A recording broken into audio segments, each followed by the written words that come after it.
오늘 우리에게 주시는 하나님의 말씀은 갈라디아서 3장 19절에서 29절까지 함께 봉독하겠습니다. 갈라디아서 3장 19절에서 29절까지 우리 한 목소리로 봉독하시겠습니다. 함께 봉독합니다. 시작. 그런즉 율법은 무엇이냐? 범법함으로 더하여진 것이라.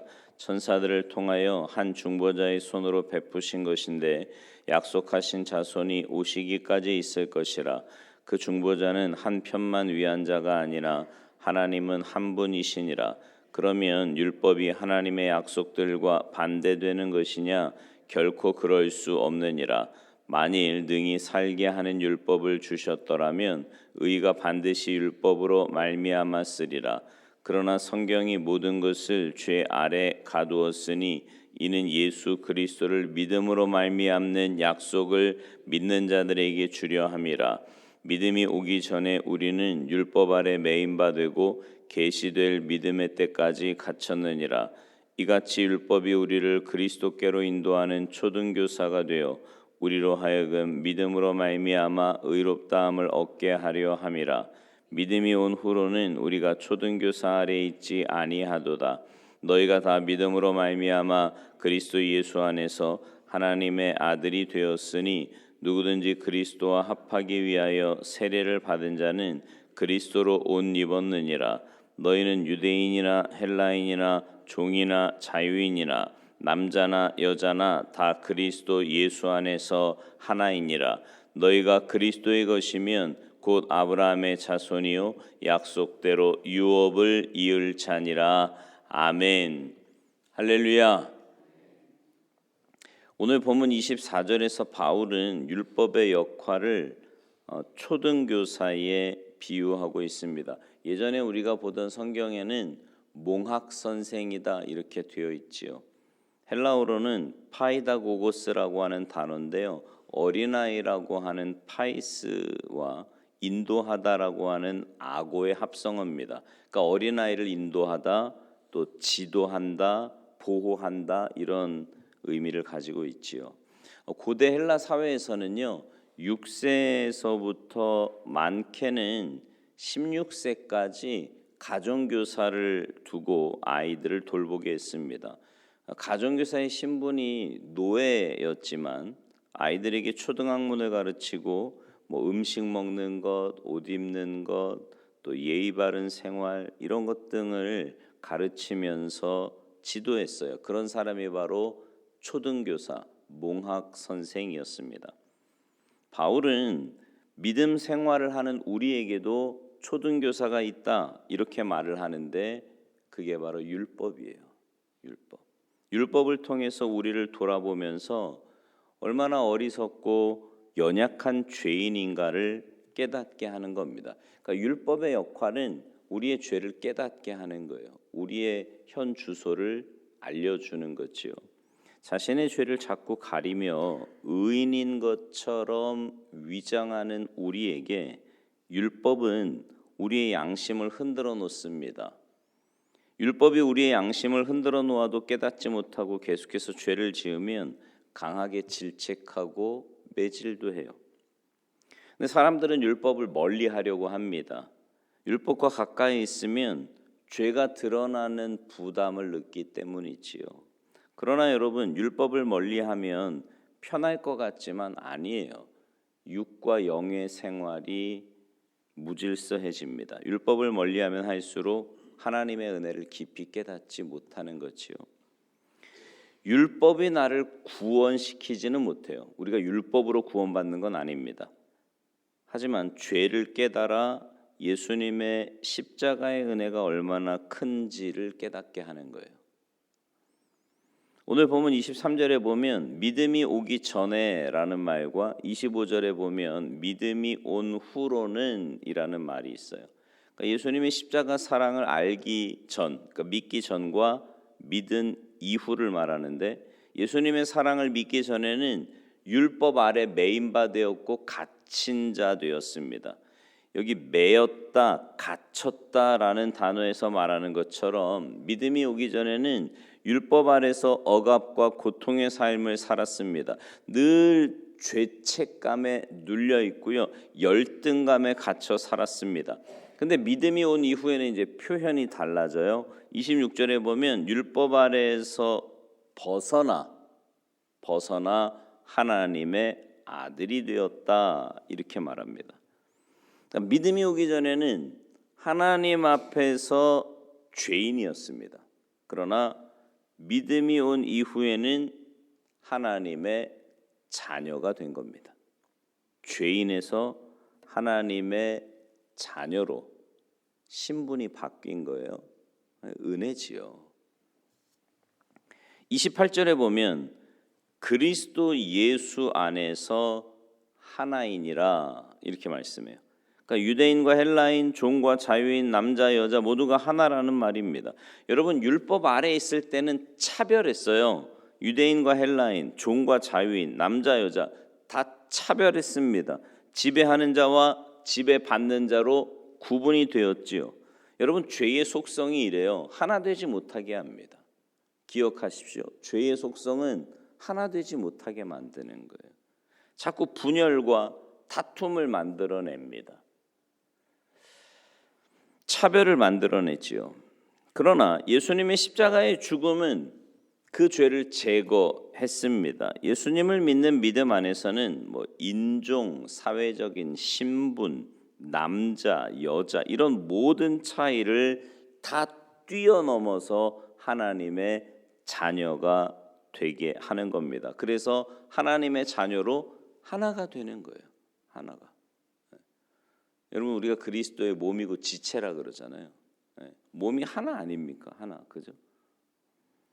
예수님 안에서 역할의 차이는 있을 수 있어요. 그죠? 보는 것, 듣는 것, 냄새만 역할의 차이는 있죠. 어떤 게 더 뛰어납니까? 어떤 게 더 괜찮나요? 그런 거 있어요? 없어요. 그런 것 중에 하나라도 빠지면 그러면 삶이 얼마나 힘들겠습니까? 아니 사는 것 자체도 불가능하지요.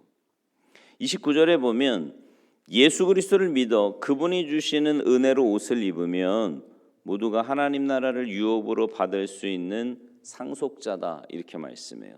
예수 그리스도로 옷을 입은 믿음의 사람들은 모든 차이를 넘어서 하나님의 자녀로 하나가 되는 겁니다. 그 나라의 상속자로 서는 거지요. 교회는 세상과 달라야 하는데 예수님 안에서 차별이 없다는 겁니다. 배운 사람, 배우지 못한 사람, 가진 사람, 가지지 못한 사람, 사회적으로 신분이 높은 사람, 낮은 사람, 그 어떠한 것으로도 차별이 없어야 되는 거예요. 여러분 세상은 여전히 차별이 있잖아요. 그죠? 평등이니 어쩌니 말을 해도 여전히 차별이 있습니다. 그러나 교회는 아니라는 거예요. 모든 기준과 조건을 넘어서 하나님의 자녀로 하나가 되어 하나님 나라의 백성이 되는 겁니다. 여러분 기억하십시오. 하나님 자녀들은 그리스도 안에서 하나가 된 사람들은 차별이 없이 역할만 다를 뿐 하나입니다. 우린 다 하나예요. 근데 죄, 사탄의 역사는 뭐예요? 자꾸 나누는 거예요. 그죠? 여러분 그거 아시죠? 이렇게 나눠서 뭔가 패거리를 하나 만들면 굉장히 우월한 것처럼 느껴집니다. 여기 못 들어온 사람은 열등한 것 같고 우리는 굉장히 막 우월한. 근데 그게 죄의 속성이에요. 그게 우월한 게 아니고 죄성입니다. 그렇게 알면 맞아요. 한국 교회사를 보면 그리스도로 옷을 입었지만 세상의 가치를 기준으로 하나가 되지 못한 슬픈 역사의 흔적들이 있습니다. 몇 개만 소개해 볼게요. 1893년에 설립된 서울의 승동교회가 이제 성장을 해서 장로를 선출하게 되었는데 그때 백정 출신인 박성춘 집사, 안수 집사겠죠? 박성춘 집사가 장로로 피택됩니다. 이때요. 쌍놈이 장로로 피택되었다고 반발한 양반 신분의 교인들이 이탈해서 세운 교회가 지금 안국동에 있는 안동교회예요. 1894년에 설립된 연동교회도 교회가 성장해서 장로를 선출하게 되었는데 갑바지 출신인 고자닉 집사가 장로로 피택이 되자 그것을 거부하는 양반들이 나가서 세운 교회가 종로에 있는 묘동교회입니다. 이렇게 초대 한국 교회가 신분의 차이로 인해 담을 쌓고 갈등이 표출될 때 전라도 김제의 아름다운 이야기가 있었습니다. 금산교회 이야기인데 테이트 선교사가요 김제 지역의 거부인 조덕삼을 만나서 복음을 증거합니다. 그래서 이 조덕삼이 테이트 선교사의 전도로 교회를 다니게 되었는데 자기 집을 예배 처소로 제공을 했고 또 교회까지 지었어요. 그리고 그 교회의 모든 재정, 거의 모든 재정을 이 사람이 다 담당을 합니다. 근데 그의 집에 마부가 이자익이라는 사람이 이제 종으로 있었는데 그도 이제 주인과 함께 조덕삼과 함께 교회를 다니게 된 겁니다. 근데 조덕삼도 이 이자익도 열심으로 교회를 섬겼는데 같이 세례도 학습도 하고 세례도 받은 거예요. 그리고는 이제 금산교회도 교회가 성장을 해서 장로를 선출하게 됩니다. 그러니까 모든 교인들이 생각할 때 뭐 재정적으로 봐도 그렇고 신분적으로 봐도 그렇고 또 연륜으로 봐도 왜냐하면 조덕삼이 이자익보다 15살이 더 많았거든요. 그러니까 연륜적으로 봐도 그렇고 당연히 조덕삼이 장로가 될 거다라고 생각을 했는데 막상 뚜껑을 딱 열어보니까 투표 결과는 조덕삼이 아닌 이자익이 장로로 피택이 되었습니다. 근데 교인들이 이제 걱정이 되는 거예요. 아 이거 조덕삼이 이제 자리를 박차고 나가겠구나, 교회 갈라지겠구나 막 이러고 막 걱정을 하는데 그 자리에 그 투표 자리 결과가 딱 나온 자리에서 이 조덕삼이 이런 이야기를 합니다. 목회자를 도와서 교회를 잘 돌볼 사람이 바로 이자익이다. 그러니 우리 진심으로 축하해주고 우리 기도로 잘 동역하자 이러고 박수를 쳐주는 거예요. 진심으로 진심 입 바른 소리가 아니라. 그리고 조덕삼은 그 이자익 장로를 신학교로 보냅니다. 그리고 목회자를 만들어요. 그리고 뒷바라지를 다 합니다. 그 후에 근데 이 사람도 장로가 돼요. 결국은 조덕삼도 장로가 되는데 자기가 장로로 섬기는 그 금산교회의 담임 목사로 청빙을 합니다. 그 이자익을. 그리고 뒷바라지를 잘해요. 조덕삼 장로와 이자익 목사의 일화가 한국교회의 자랑입니다. 아마 여러분 어쩌면 한 번쯤 들어보셨을 법한 이야기인데 양반과 종이 함께 하나가 되어 교회를 섬기며 하나님 나라의 본이 된 거지요. 여러분 우리는요 율법으로 옷을 입고 서로를 정죄하며 비난하는 그런 사람들 아니에요.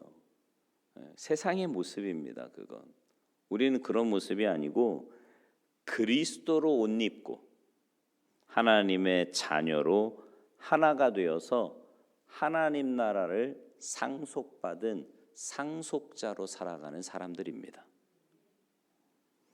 우리의 삶의 자리가 믿음이 오기 전의 속성인 그 속성으로 지배받는 억압의 자리가 아니라 우리의 삶의 자리가 믿음이 온 이후에 그 속성의 지배를 받으며 가정과 교회 그리고 내 영과 육이 성령님의 인도하심으로 조화를 이루는 삶이 되기를 소망합니다. 바라기는 여러분 모두가 그리스도로 옷을 입은 성도로서의 삶을 살아가셔서 그 위에 하나님의 크신 은혜가 역사하심이 충만하게 임하시기를 주님의 이름으로 축원합니다. 기도하시겠습니다. 하나님, 그리스도로 옷 입고 새로운 피조물로 하나님의 자녀로 하루하루를 살아가게 하시니 감사를 드립니다. 말씀의 원리대로 깨닫게 하신 대로 하나 되기에 힘쓰며 또 주님의 뜻대로만 온전히 순종하여서 우리의 삶의 구석구석에서 우리가 받은 그 은혜와 사랑을 흘려보낼 수 있는 축복의 통로가 되게 하시고 특별히 우리가 만나는 모든 사람들을 정말 귀하게 섬기며 또 주님께 대하듯 하며 하나님이 가르쳐 주신 원리대로 하나 되기에 힘쓰는 우리 모두가 되도록 우리의 마음과 생각과 우리의 모든 것을 주님께서 주장하시고 인도하여 주시옵소서. 오늘 한날의 삶이 믿음 안에서 주님과 행복한 동행하며 주님 뜻대로 순종하며 살아가는 복된 한날의 삶이 되기를 간절히 바라옵고 나오며 예수님의 이름으로 축복하며 기도하옵나이다. 아멘.